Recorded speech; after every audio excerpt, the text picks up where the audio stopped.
Are transitions hard for your child? Do you get really frustrated because you can't get your child to move from one activity to another? If so, you're not alone. My name is Tara Warwick. I'm an occupational therapist with over 20 years of experience working with families and children just like that have difficulty with those transitions.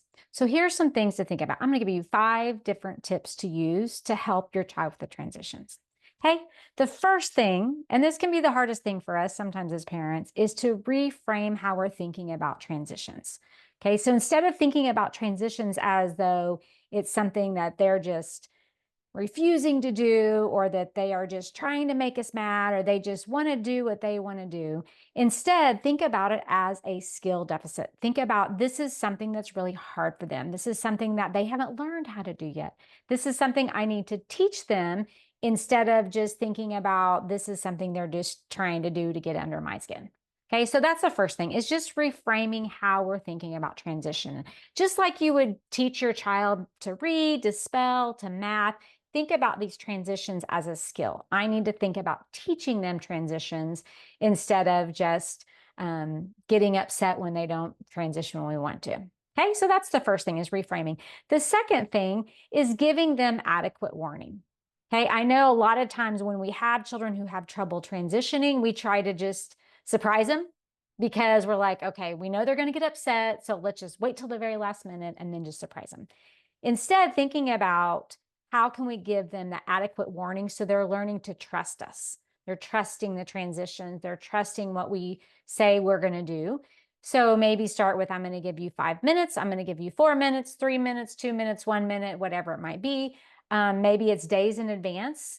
So I'm saying, okay, tomorrow we're going to do this, and then we're going to do that, and then we're going to go to the store. So giving them that day in advance, sometimes weeks, sometimes months, depending on your child. So making sure you're not just surprising them with a transition, that you are adequately preparing them with that transition. Number 3 is using visuals. A lot of times what happens is that we try to use words and explain things, and the more we use our words so many times with certain children, the more frustrated they get. I cannot stress enough to write it down. Okay. And it helps us keep on with what we're supposed to do. It keeps us accountable, and it gives them clear expectation of what's going to happen. So even just using a simple dry erase board where I say, first, we're going to do socks. You can see it. First socks, and then iPad. Lights going in and out. So writing it down on a dry erase board. Or I've had families where they'll make a list on the dry erase board of what they're going to do when they leave the house. First thing we're going to do, we're going to drive to McDonald's. Second, we're going to go to the library. Third, we're going to Target. So them seeing what's going to happen can help with those transitions from leaving the house to going to the different stores. So get visual. If the child can read, you can write it down.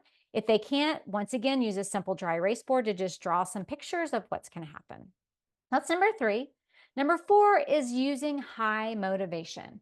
Okay, so like I said in earlier about thinking about transition as a skill deficit, when a child learns to read for the first time, or they learn to do math, or they do something good on a quiz, we highly motivate them. We give them lots of praise, and we say, oh my gosh, I'm so proud of you. Thinking about this for transitions as well is that I want to save some of the things that are the highest motivators for transitions. So if I have a child who's having difficulty getting into the car, okay, going from the house to the car, I'm going to get his highest motivator. Maybe it's a special snack he only gets when he transitions to the car. Maybe it's a certain video. Maybe it's certain toy. I'm going to save that and highly reward him when he transitions from his room or from his house to the car. Okay, so saving those high motivators for transitions, especially in the beginning when they're really hard for children. Okay, so using high motivators. Number 5 is practice. Okay, like I see a lot of times what happens is when we have difficulty with children transitioning, we just avoid them altogether. So then we end up just not practicing transitions. Well, that's hard to do in the real world, right? Because in the real world, we transition all the time. So if you have a child who's having trouble transition, practice those more regularly. So maybe we're practicing at times when we're not expecting them to transition right away. So I'm just going to practice getting into the car, and we're going to go drive around the block, and we're going to come back. but I'm going to give them plenty of advance warning. I'm going to put high motivators in their car, and I'm going to relax and try not to stress out, and I'm going to practice it. Okay, so those are 5 things that you can do to help with transitions. Transitions can be really hard for families. Don't give up. This is a lifelong skill. So the more you practice it, the easier it will get, and the easier it will be in the long run, where your family can get out and do more things. Your child can participate in more things when they're able to successfully transition between activities. Don't forget to subscribe to my channel, and thanks for joining.